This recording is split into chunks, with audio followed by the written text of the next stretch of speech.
we are going to make our country great again. It's January 15th, 2017. In 5 days, Donald Trump will be sworn in as President of the United States.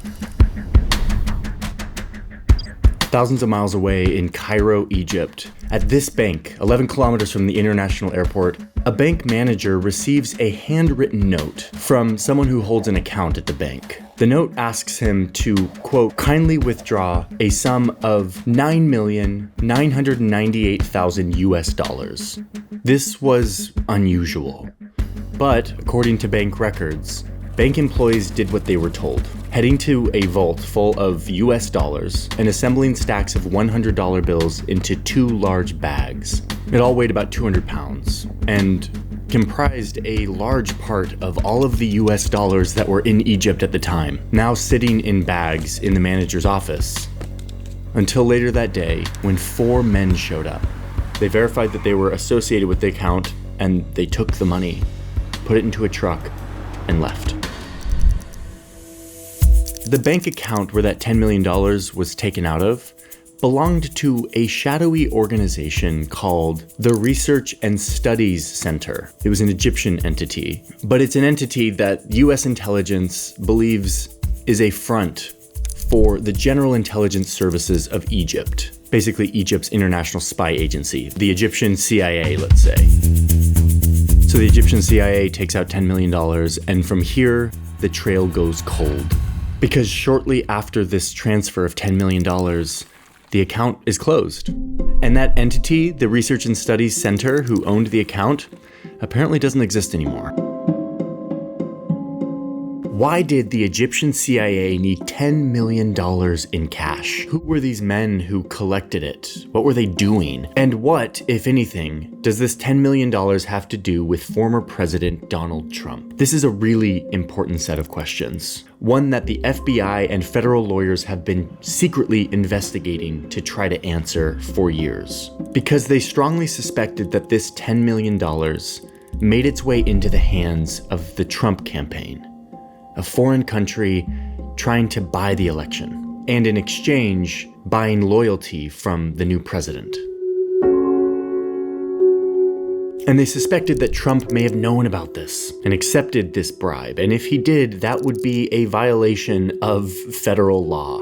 I want to tell you the story of this investigation and how it was suddenly shut down by Department of Justice officials who were appointed by Donald Trump. This recently released Washington Post investigation reveals that there was much, much more going on that we didn't know about until just now. So I'm going to try to visualize this story, show it to you in the clearest way possible. Now listen, I know that this is a very politically sensitive topic. There's an election coming up. We all are taking our sides. I commit to you that I'm going to stick to rock solid facts here. I'm going to lay them out the best I can and show you the evidence that clearly demonstrates how we know these facts. Whenever I'm making circumstantial connections or my own analysis, I will try to make that very clear. Ultimately, I want to lay this all out and let you make a decision as to whether you think there was wrongdoing here, whether you think something needs to be changed or someone needs to be held accountable. As always, every assertion in this video is fact-checked and linked in my sources by timecode. You can always check that out, scrutinize it, leave comments if you have issues with it. And with that, let's dive in. Today I wrote another check for $10 million. I'm spending money like crazy.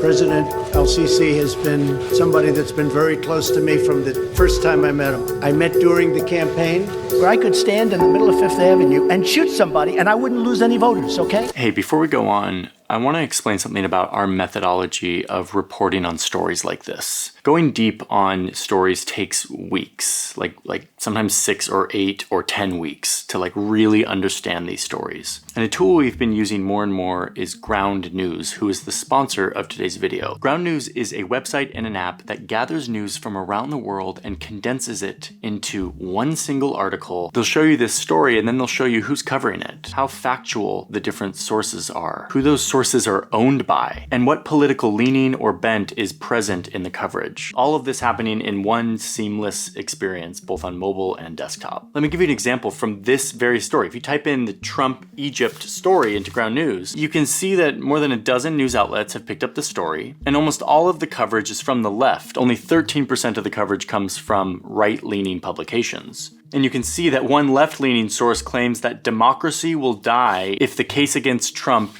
is dropped, while a right-leaning source downplays the event as a, quote, brief probe. I mean, there's a ton of bias present in both of these headlines, and Ground News lets you easily see that. There's also this feature called My News Bias, where you can look at your reading habits, the top sources that you're drawn to, how reliable the articles are that you read, and it will help flag blind spots in your information, the stuff that you're either avoiding consciously or unconsciously. In other words, it helps get you out of your echo chamber, which in this day and age is becoming more and more important. So if you value critical thinking and unbiased news, this is probably a good tool for you. And Ground News is offering a 40% discount to people who use my link. It is groundnews.com/Johnny Harris. You can also use this lovely QR code that's on screen.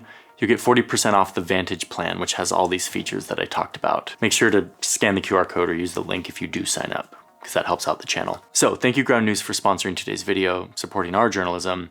And with that, let's dive back into this story about Donald Trump and Egypt.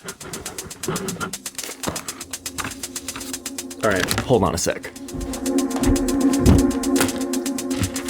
I have been using this elementary school penmanship practice paper for about 10 years as my note-taking platform.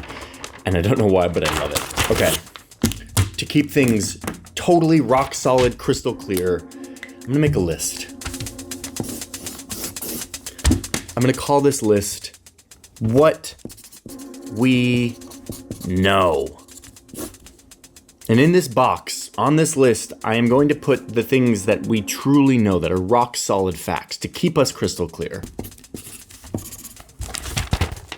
Number one, we know that Egypt wanted to give money to Donald Trump's campaign. They planned on it. They approved it. How do we know that? The CIA. Johnny Harris talking about the CIA again. Here we go. The CIA spies on everyone. We know that. We know they spy on foreign countries and foreign leaders. And during the 2016 presidential campaign, we know that they had a confidential informant within the Egyptian government. This was a reliable informant who had given the CIA reliable information in the past. They trusted this person. Between this informant and, quote, other operations, the CIA learned that, quote, Egyptian leaders, including President Abdel Fattah al-Sisi, had signed off on sending $10 million to Mr. Trump's cash-strapped campaign. They say this happened just before the 2016 election. Okay, let's go back to our list here and make this more specific. The CIA is actually saying that they know that the president of Egypt, El-Sisi, actually signed off on giving Donald Trump $10 million, specifically $10 million. We were never supposed to learn about this intel, by the way. This was totally classified, part of a secret investigation. And in my mind, this intel is quite reliable. It comes from multiple sources. It comes from a reliable informant. And the CIA used it as a way to pass along to the Department of Justice their concern that there may have been some foreign interference from Egypt. And with that, let's get back to this guy, Abdel Fattah el-Sisi, the president of Egypt. He's a military man who rose to power in 2014 after kicking out Egypt's first democratically elected president, who, by the way, was horribly unpopular, and the people also kind of wanted to kick him out. But yeah, he rose to power in a coup and then just held on to power. And predictably, once he consolidated power, he started silencing the press, squashing political dissent or political opponents, locking people up, arresting journalists and activists, etc., etc. Same old story. But his record was so bad that during the Obama administration, the US cut Egypt off of billions of dollars of military aid that we usually send them. We cut it off to basically punish El-Sisi for all of these horrible human rights abuses. So Egypt gets cut off from all this vital military aid, but not for long.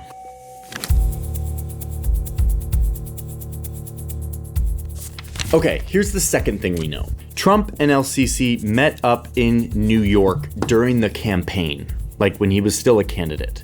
It was September 2016, a few weeks before the election. They're at the UN headquarters, and they have this closed-door meeting. And according to the Trump campaign, Trump was very warm to LCC. Now remember, the US was keeping Egypt at arm's length because of all these human rights abuses, so that was the MO for diplomats. Trump totally breaks from all of that in true Trump fashion, says that he loves LCC, he's gonna invite him to the White House. The campaign says that the US will be, quote, a loyal friend to Egypt. Here he is on Fox News right after the meeting. He's a fantastic guy, took control of Egypt, and I thought it was a great meeting. We met for a long time, actually. We had a long meeting. So that's the other thing we know. That's why it's on this list. Trump loves LCC. They have a good chemistry. Trump wants to help Egypt. So it's actually not surprising that Egypt wants to help Trump win. This would be very good for LCC, which explains point number one here. LCC signed off on this plan to give $10 million to Trump, according to good CIA intelligence, because he wanted him to win. It would benefit him and his regime if Trump won. Now, a little context here. Presidential campaigns are really messy and hard in the last few weeks. Campaigns kind of have to spend millions and millions of dollars in the last 2 weeks leading up to the election to blitz on advertising, on travel, on get out the vote campaigns. But the Trump campaign found itself in a tricky situation in the weeks leading up to the 2016 election. They didn't have the money to do this. They were running out. So what did the campaign do? They asked Trump himself for money. This post-investigation reveals that they pleaded with Trump to write a check to his campaign for a final blitz of television ads. And the response was no. Trump repeatedly declined. He didn't want to give any more of his own money to this campaign. That is until October 28th, 2016. It's 5 weeks after Trump and LCC met in New York, and Trump suddenly changes his mind and announces that he's going to write a check to his campaign for this final blitz. And how much is he going to give? $10 million. Today I wrote another check for $10 million. I'm spending money like crazy. Now, one small thing here. Trump advisors told the FBI that while this $10 million looked like a contribution, like a donation from Trump to his campaign, they actually structured it as a loan. $10 million that could be paid back to Trump. Okay, so we know that President LCC signed off on giving Trump's campaign $10 million. Why? Because Trump and LCC are friends, and a Trump presidency would benefit LCC and his regime greatly. We also know that Trump, who refused to give money to his campaign in the final weeks leading up to the election, suddenly changed his mind and wrote a check for $10 million to his campaign, which was a loan to be paid back. Okay? I'm going to add that to the list. Does this all feel solid to everyone? These are rock solid facts in my mind. And now let's just add the point that we talked about at the very beginning, that 5 days before Trump was inaugurated, $10 million of cash, $9,998,000, $2,000 away from $10 million, was loaded up in 2 bags in cash and carted away, taken out of a bank account that is associated with LCC's intelligence agency. I'm gonna add this to the list. So looking at these 4 items, doesn't it kind of feel obvious? Doesn't your brain want to connect the dots and paint a picture that it feels very clear in my brain? President LCC, who we know wants to give $10 million to his new friend Donald Trump, orders $10 million to be taken out of a bank and secretly transferred to Trump's campaign. And Trump, knowing this, suddenly feels comfortable loaning his campaign exactly $10 million, knowing that he'd be repaid from this money from Egypt. Doesn't it all lined up? Case closed, we can just convict somebody? No. That's not how it works. That's not how the burden of proof works. It's not how our justice system works. This list, while full of robust facts, still doesn't paint a picture of any wrongdoing. It is in the realm of circumstantial evidence. $10 million over here, $10 million over here, they must connect. But investigators never found the connection. They never found the $10 million flowing in to Trump's bank account. And therefore, this is circumstantial evidence and not rock solid, provable anything. But luckily, when we have this, That's what investigations are for.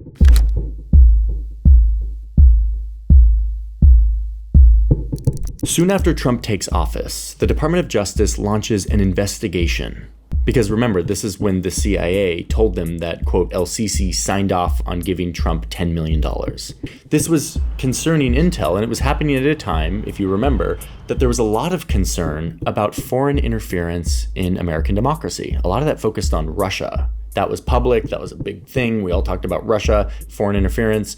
But at the same time, there was this investigation happening into whether Egypt helped buy the 2016 election. It was all happening quietly in the background because it was pretty sensitive. We're talking about potential bribery of a sitting president. So the FBI and investigators are looking into this, trying to find evidence of potential wrongdoing. Meanwhile, President Trump takes office and starts to do exactly what he kind of promised he would do when it came to Egypt. He invites El-Sisi as one of the first guests to the White House.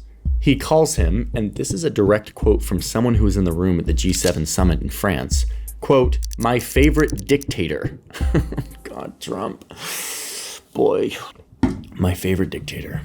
And then, remember how Egypt had been cut off by the Obama administration of like $1.4 billion of military aid? Trump unfreezes that money, and it starts to flow to El-Sisi, not for anything in return, just give El-Sisi the money. And this was against the advice of his first Secretary of State. He said, like, this is not a good idea. And Trump's like, yes, it is. $1.4 billion to Egypt. Now listen, if, big word, if, put if on the screen, if El-Sisi had bribed Trump with $10 million to help get him elected, then his investment is paying off. He is benefiting a ton from a Trump presidency. Now, we don't know if he did. We don't have any direct evidence that he did. But if he did, pretty good investment. So while this is all happening, the FBI and federal investigators continue to try to find a link. $10 million leaving Egypt, did it ever enter Donald Trump's bank account somehow? To find this out, they took the investigatory step of requesting Donald Trump's personal bank records. They were going to look at them to find large transactions to see if $10 million showed up sometime before the election. So let's get a calendar out here. The FBI requested records spanning May to November 2016, the months leading up to the election. But guess what? They didn't find anything. They found no suspicious deposits from foreign entities of $10 million.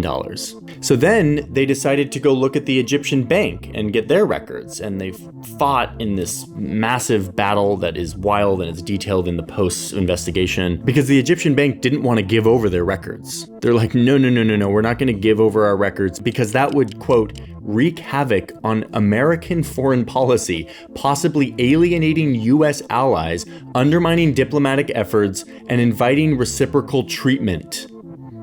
Jeez. What's in these records, Egyptian bank? Like, what is in these records that's going to topple American foreign policy? So this epic court battle goes down. There's like a secret investigation and court thing happening in D.C. It goes all the way to the Supreme Court. And finally, the Egyptian bank has to surrender the records. And this is how we learn about the big transfer in US dollars that happened from the Egyptian bank in cash. They didn't know about this before. But the investigators noticed something weird about all of these records that they got from the Egyptian bank, which is that other than that tiny handwritten note that said, put $10 million in 2 bags and 4 guys are gonna come pick it up, they felt like something was missing. And I'm gonna quote directly from the Post here, just so clear. They found that the bank, quote, had not turned over a single email of that enormous same-day transaction, the $10 million of cash, and that the lack of any internal communication on such a huge sum of money, same-day transaction, was unthinkable. The US prosecutor who was heading this case continues with, it strains credulity that the bank kept such a stockpile of US dollars on hand, let alone that it was able to be gathered up in less than 24 hours. Translation? The bank probably didn't give over all their records. Like really, there was no other like emails being like, hey, there's gonna be a $10 million transaction from this bank branch near the airport. So they're probably missing some records, but they did get that handwritten note that talked about the $10 million transfer in cash 5 days before the inauguration. January 15th. Let's get back to the calendar. Now remember, the FBI had access to Trump's bank records from May to November 2016. So if the $10 million was going to the Trump campaign, the FBI wouldn't see it because they only had Trump's records up to November 2016. Okay, well that's easy, says the FBI. Now that we have new information about this $10 million transfer from Egypt, let's just get a wider set of records from Trump's bank. Something after January 15th so that we can see if some $10 million deposit shows up there. This is like standard investigatory procedure. One FBI agent told the Post that if this were any other investigation, they would have a justification to get these records, quote, in a heartbeat. But because this wasn't any other investigation, this was investigating the finances of a sitting president, they would have to ask their boss for permission. And who is their boss? This guy, Bill Barr. And here's where the investigation starts to deteriorate, unfortunately.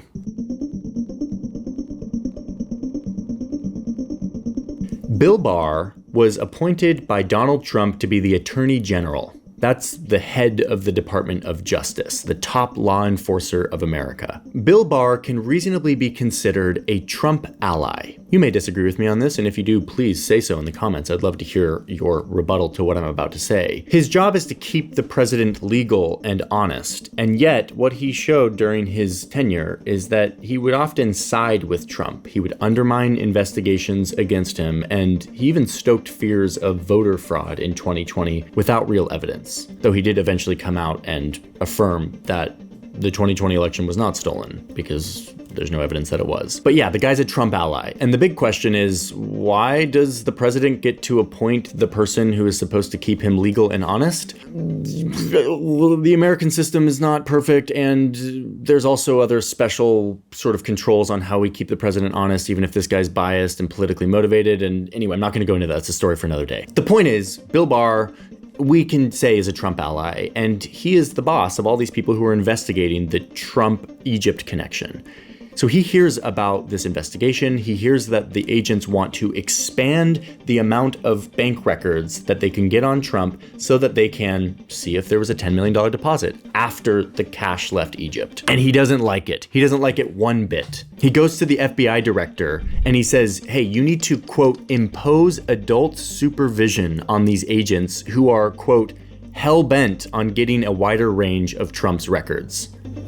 Adult supervision. Yikes, that doesn't sound good. Barr starts voicing doubt about the actual agents who are working on this investigation and starts to question whether or not there's even enough evidence to continue the investigation. Now, a note about the agents. If Bill Barr is politically appointed and potentially marred by political bias, the investigators in this case often are not. They're career employees of the department. They are there because they are good at their job. They have shown that they're committed to the values of justice in America. They've not risen because they have garnered favor with some political person, at least not as much as political appointees. Politics is in everything. It's impossible to escape it. But these career investigators have different incentives. And these career investigators felt strongly that this investigation needed to continue, that they had evidence, that the next logical step was to get a wider range of Trump's records so they could see if this $10 million shows up. And they are met with more and more resistance by Barr and other Trump-appointed leaders within the Department of Justice. This drama, this tension, which was all happening in secret, is now thoroughly documented in this Washington Post investigation. I recommend that you read it because the Post interviewed like dozens of these people who were in the room, and it paints a picture that is very clear. The political appointees didn't want this to happen. It all comes to an end when Barr kind of suddenly replaces the prosecutor who was working on this case with someone who was more aligned with him. And he almost immediately pumps the brakes on this investigation. He halts it. A few months later, Barr replaces that person with a new prosecutor who then sends out an email with the subject line, Egypt investigation. The Post looked at this email, verified it, and it states that, quote, based on review of this investigation, we would be, quote, closing the above matter with no conviction or indictment. So it was over. That was it. Whether or not that $10 million from Cairo ended up in Trump's world, and whether or not Trump knew that that $10 million was coming, and therefore he gave $10 million to his campaign, knowing he would get paid back, whether Trump's actions as president, actions that greatly benefited Egypt, were the result of this money influencing his decisions, we will probably never know any of this. And in the eyes of the career prosecutors working on this, because the mechanism through which we know things, investigation, was shut down too early and through politically motivated bias. Now, that's my read. I'm going to make it very clear that's my read on this. You should read the accounts of these prosecutors who felt like it was shut down too early. My read, my connection is that it was done by a Trump ally for politically motivated reasons. And so all we're left with is this: a list of some rock-solid facts that look pretty fishy, but nonetheless are not rock-solid evidence of wrongdoing. In 2021, a new administration came into the White House. They could have reopened this investigation and seen it through properly. And yet the new Attorney General wasn't briefed on this until a year later. But by then, it had been more than 5 years since those 2 bags of cash were filled with $10 million in Cairo, meaning this thing called the statute of limitations had expired. It was too late. They couldn't actually prosecute this. The Post reached out to the Trump campaign, and in reply, they said, quote, "The Washington Post is consistently played for suckers by deep state Trump haters and bad faith actors peddling hoaxes and shams." Okay. And then, just recently, in September 2023, New Jersey Democratic Senator Bob Menendez was charged in a case that alleges that he used his political influence to benefit Egypt in exchange for cash, gold bars, and other luxury items. He accepted these gifts from businessmen acting on behalf of the Egyptian government. He was bribed by Egypt. Like, we know Egypt does this. I mean, we could add this to the circumstantial list. Egypt likes to bribe people. Okay, to end this, I just want to make it crystal clear, like crystal clear, that I am not saying that Donald Trump or anyone in his campaign should be convicted or found guilty for a crime in this case. It is so tempting to connect all the dots here and just say like, well, yeah, clearly he did something wrong. It all adds up. But we just can't. That is not how justice works. Trump must be presumed innocent until there's sufficient evidence to prove otherwise. But to me, there's still something condemnable here, which is that a group of political appointees were able to shut down an investigation that career prosecutors said should not be shut down because there were further investigatory steps to take, rational, reasonable steps that they would have taken on any other case. But in this case, they couldn't. That's the travesty here. To me, that's not justice. That's politics. So with that, I want to leave you with a strong recommendation to read the full investigation from the Washington Post. There's more detail in there that sheds light on how this went down. And I'm grateful for the reporters who spent the months and months uncovering this because it brings it to light. Maybe if we see this and understand it and talk about it, it'll be less likely to happen again. Thanks for watching, folks. See you in the next one. He's a fantastic guy. Took control of Egypt and got along. There was a good chemistry there. You know, when you have good chemistry with people, you're the king of that. And there was a very good chemistry, good feeling between us. And I really enjoyed that meeting. It was the other day. He's done a very good job, and we had a very respectful meeting.